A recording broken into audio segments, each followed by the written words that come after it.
Iran নাকি Israel, কারা বেশি শক্তিশালী?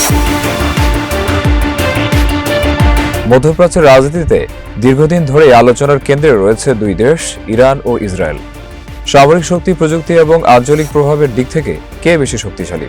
এই প্রশ্ন এখন বিশ্বজুড়ে আলোচিত।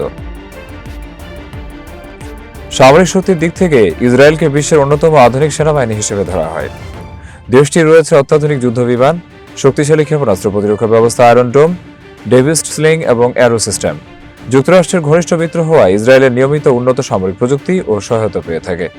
পাশাপাশি আন্তর্জাতিক বিশ্লেষকদের মতে ইসরায়েলের কাছে গোপন পারমাণবিক অস্ত্রও থাকতে পারে। অন্যদিকে ইরান সামরিক সংখ্যার দিক থেকে অনেক বড় একটি শক্তি। দেশটির সেনা ও রিজার্ভ মিলিয়ে প্রায় 10 লাখেরও বেশি সদস্য রয়েছে। ইরানে রয়েছে বিপুল পরিমাণ ব্যালিস্টিক মিসাইল, ড্রোন প্রযুক্তি এবং আঞ্চলিক মিত্র বাহিনী, যেমন লেবাননের হিজবুল্লাহ, ইয়েমেনের হুথি এবং ইরাক ও সিরিয়ার বিভিন্ন মিলিশিয়া গ্রুপ। এসব বাহিনীর মাধ্যমে ইরান মধ্যপ্রাচ্যে ব্যাপক প্রভাব বিস্তার করে। প্রযুক্তি ও বিমান শক্তিতে ইসরায়েল এগিয়ে থাকলেও জনবল, মিসাইল এবং আঞ্চলিক নেটওয়ার্কের দিক থেকে ইরান বেশ শক্ত অবস্থানে। তাই সরাসরি যুদ্ধ হলে পরিস্থিতি খুব জটিল ও ভয়াবহ হতে পারে বলে মনে করছেন সামরিক বিশ্লেষকরা।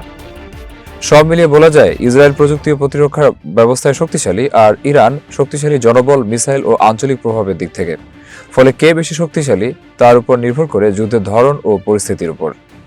মধ্যপ্রাচ্যের এই দুই শক্তিধর দেশের উত্তেজনা বিশ্ব রাজনীতিতে সবসময় নতুন সমীকরণ তৈরি হয়ে যাচ্ছে।